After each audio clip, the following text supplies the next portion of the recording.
एक बार क्लिक करेगा क्या? क्लिक कर देगा तुम्हारा। करो। सिगी बाजार में थी दुकान सारम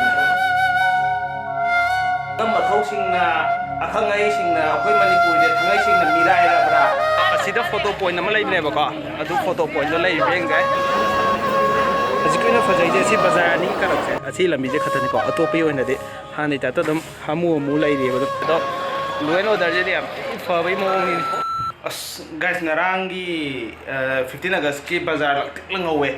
आइंगी साइड चलुबनेबको अदुदो मैनु लोइ थलौवे थानगाय सिलवंगदो अदुदो मुला हौरे ओइ हौरे हाइतारे अदो अइ चाइसिंजु थुमदनि खोतरेन थबक सम याम मै ड्रेस संथोगा फटलाव कापाजे अदो व्लॉग सेमदरा लाजे लापोदुना ओवरब्रिज मथक यौरे ओवरब्रिज मथकतगी व्यू यिंगजे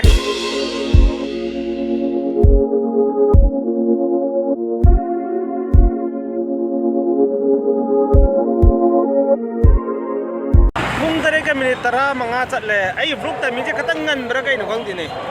बाजार के मी याम लोशन नाइबा टाइमिंग दो याम चेल्ले ओके गाड़ी साइड में थममगे थेंजला जिको बाजार मथक के थोंगरोन की बियाय बादो बाजार मथक की व्यू वानी नोजे नता दे होन येमो फंगो सि काबम दु कोरोम दु नो कावरे कैथेन मनंग दि लोइ लोन हौरे ओ चिकचे कनाम लैत्रे मपुन की बहौरे सिगी बाजार मथक जि दुकान साराम खले दे फजरानी सिगी हाउरगा दे बीजेपी सरकार से तौदी दुम खरदी तौबने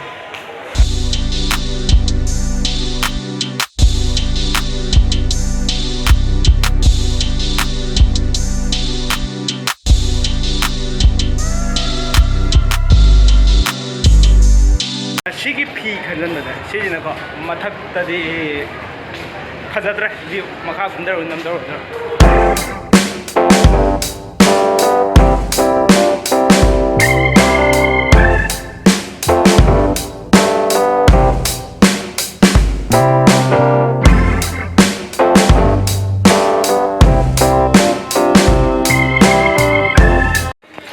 ngarangdi sigi footpath parengani si bazaar ni karaki lambi dune bako sigi footpath pareng de to si pareng de sida gonga acha po ti yon thale store ti phom tatle ngang na mau da ba sai adu ngarangi video clip ti lai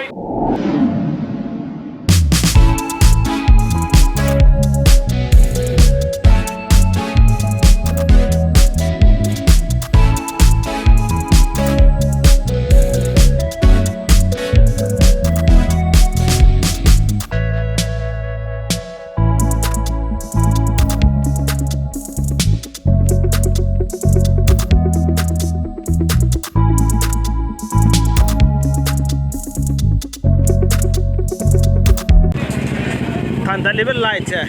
अखोई India flag मचुने उ दे येथारी जे India flag मचुने उ सुमाइना light लेम लेबदा अदु मखोंगे the लोयन तवे उ गे जो लोयना मा लेम मंगन दरे किदो photo नम लाइए सी मनुंग द लाइदोने अखोई 13 अगस्त के में आउ रहा है 15 अगस्त के में आउ रहा है एक बार क्लिक करेगा क्या क्लिक कर देगा तुम्हारा करो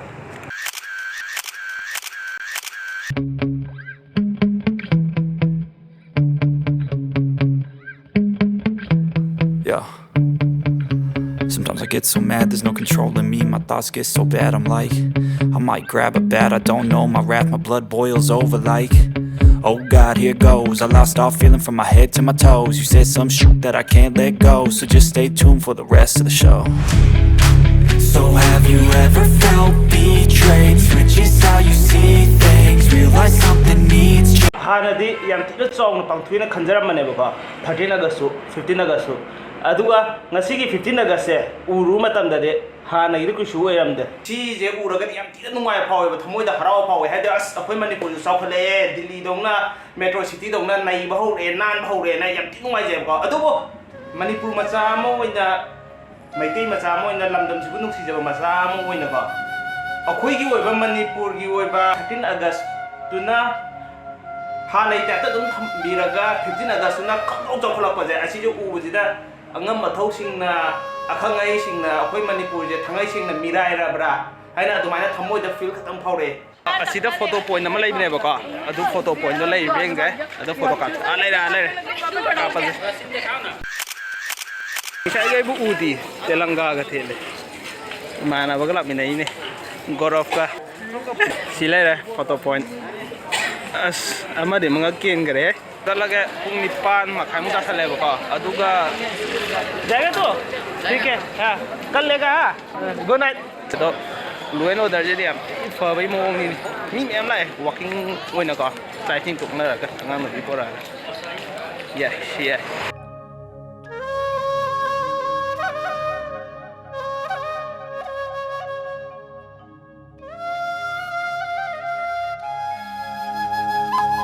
ꯍꯧꯖꯤꯛꯀꯤ ꯑꯣꯏꯅ ꯐꯖꯩꯁꯦ ꯑꯁꯤ ꯕꯖꯥꯔ ꯑꯅꯤꯒꯤ ꯀꯔꯛꯁꯦ ꯑꯁꯤ ꯂꯝꯕꯤꯁꯦ ꯈꯛꯇꯅꯤꯀꯣ ꯑꯇꯣꯞꯄꯒꯤ ꯑꯣꯏꯅꯗꯤ ꯍꯥꯟꯅꯩ ꯇꯥꯏꯞꯇ ꯑꯗꯨꯝ ꯍꯥꯃꯨ ꯂꯩꯔꯤꯑꯕ ꯑꯗꯨꯝ ꯂꯥꯏꯠ ꯅꯨꯡ ꯀꯩꯀꯥꯁꯦ